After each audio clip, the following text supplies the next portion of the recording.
అజ్ వాస్తవికత. ఉర్దూ మూలం మౌలానా మౌదూది. అనువాదం SM Khadri.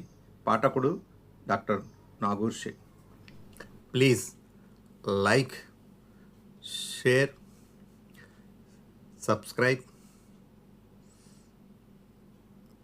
Bell icon, all. దీని తరువాత అతడు అల్లాహ్ సిపాయిలా 5 రోజులు క్యాంపులో గడపలసి వస్తుంది. ఓ రోజు మినాలో విడిది చేస్తే మరునాడు అరాఫత్లో క్యాంపు వేస్తాడు. ఖుత్బా ప్రసంగంలో కమాండర్ ఆదేశాన్ని శ్రద్ధగా వింటాడు. రాత్రి ముజ్దల్ఫాలో గడిపి తెల్లవారగా మినాకు బయలుదేరతాడు.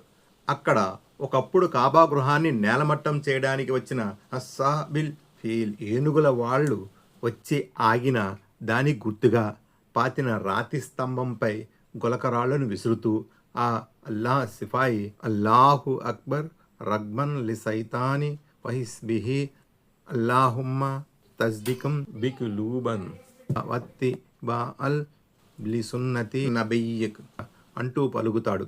గులకరాళ్ళు విసరడంలో గల ఔచిత్యం ఏమిటంటే, దైవమా, ఎవరైతే నీ ధర్మాన్ని తుదముట్టించడానికి ప్రయత్నిస్తారో ఆ ప్రయత్నాలను వమ్ము చేసి నీ ధర్మోన్నతి కోసం ఈ విధంగా పోరాడుతాను అని అక్కడనే కుర్బానీ కూడా చేస్తాడు.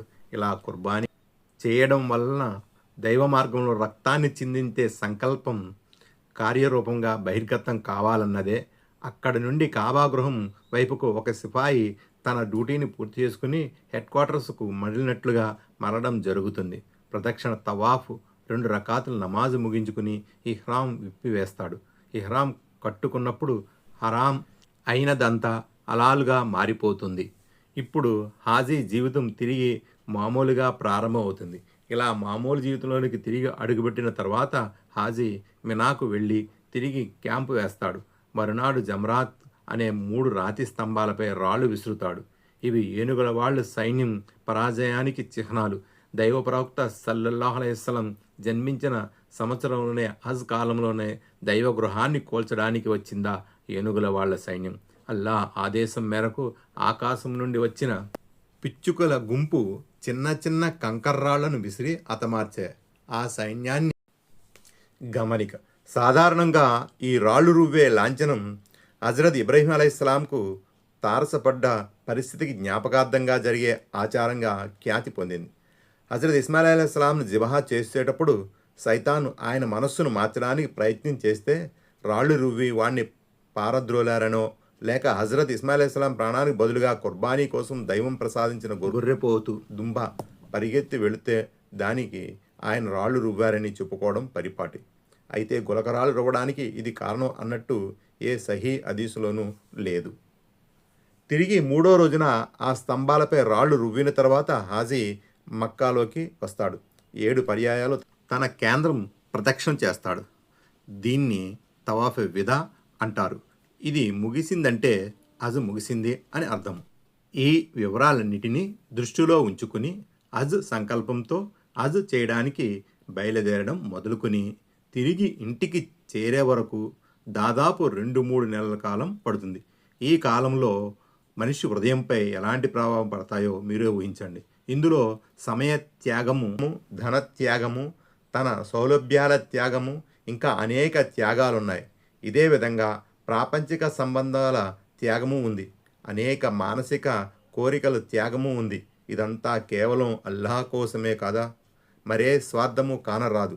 ఇందులో ఇక ఈ యాత్రలో దైవభీతితో పాటు ఎడదగని దైవనామస్మరణ, దైవం పట్ల శ్రద్ధాభక్తులు, ప్రేమ జనిస్తాయి. ఇవి మనిషి హృదయంపై శాశ్వతమైన ముద్ర వేస్తాయి. ఈ ముద్ర అతని మనసులో సంవత్సరాల తలబడి నిలిచి ఉంటుంది. హరం కాబా గృహం భూభాగంపై కాలు మోపినవాడు అల్లా దాస్యములో, ఆయన ఆరాధనలో తన సర్వస్వాన్ని త్యజించి అందరితో పోరాడి కష్టాలు సహించి కాబాగృహం భూభాగంపై కాలు మోపినవాడు అల్లా దాస్యములో, ఆయన ఆరాధనలో తన సర్వస్వాన్ని త్యజించి అందరితో పోరాడి కష్టాలు సహించి దేశ బహిష్కరణకు లోనే అత్యాచారాలను సైతం భరించి చివరికి అల్లాహ్ నామాన్ని, ఆయన కీర్తి ప్రతిష్టలను నలువైపులా చాటి అసత్యవాదులను అణగద్రొక్కిన త్యాగశీలుర చిహ్నాలను అడుగడుగు దర్శిస్తాడు. ఇలాంటి దైవ నిదర్శనాలను చూసిన దైవభక్తుడు ధైర్యము, అల్లాహ్ మార్గంలో నిరంతర కృషి జరిపే ప్రేరణ మరే రూపేణ పొందలేడు. ఆపై కాబా గృహ ప్రదక్షిణ ద్వారా ఆ ధార్మిక కేంద్రంతో ఏర్పడే సంబంధం, హజ్ ఆచరణలో అతడు పడే తాపత్రయం, క్యాంపు వేయడం, అక్కడి నుండి మరో చోటికి కదలడంలోని అభ్యాసాలను మీరు నమాజు, రోజా, జకాతులతో కలిపి చూడండి. ఇవన్నీ శిక్షణలా?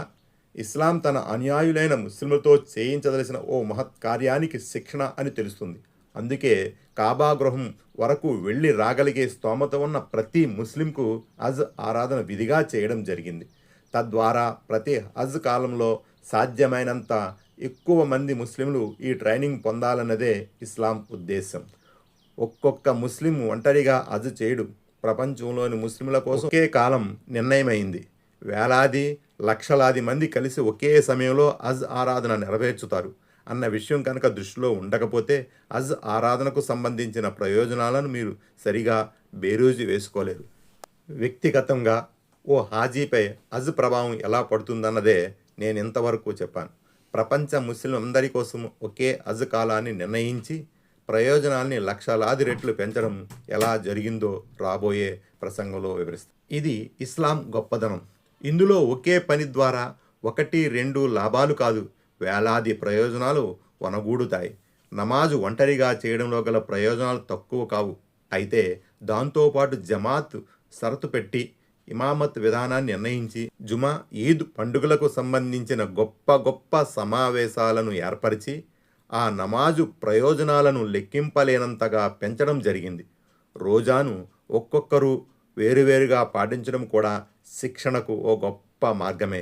అయితే ముస్లింలందరి కోసము రంజాను మాసాన్ని ఖరారు చేసి దాని లాభాలను లెక్కించలేనంతగా చేయడం జరిగింది. అదేవిధంగా జకాత్ దానాన్ని వేరువేరుగా చెల్లించడంలోనూ అనేక లాభాలున్నాయి. కానీ దానికోసం ఓ బైతుల్మాల్ ధనాగారం వ్యవస్థను ఏర్పరిచి దాని ప్రయోజనాన్ని ఎలా పెంచడం జరిగిందో ఇస్లామీయ ప్రభుత్వం ఏర్పడితే తప్ప మనకు అర్థం కాదు. ముస్లింలంతా తమ జకాత్ ధనాన్ని ఒక చోట చేర్చి ఓ వ్యవస్థ ద్వారా దానికి అర్హులైన వారికి పంచడం ఎంత శుభదాయకమో హజ్ విధి కూడా అలాంటిదే. ఒక్కొక్కరు వ్యక్తిగతంగా హజ్ చేసిన మనిషి జీవితంలో ఓ గొప్ప విప్లవమే వస్తుంది. కానీ ప్రపంచ ముస్లిం అందరి కోసం ఒకే సమయంలో హజ్ చేసే విధానాన్ని నిర్ణయించడం వల్ల దాని ప్రయోజనాలకు అంతే లేదు. దీనికి మరింత వివరాలు కావాలి. కాబట్టి ఇన్షాల్లా వచ్చే ప్రసంగంలో విపులంగా వివరిస్తాను.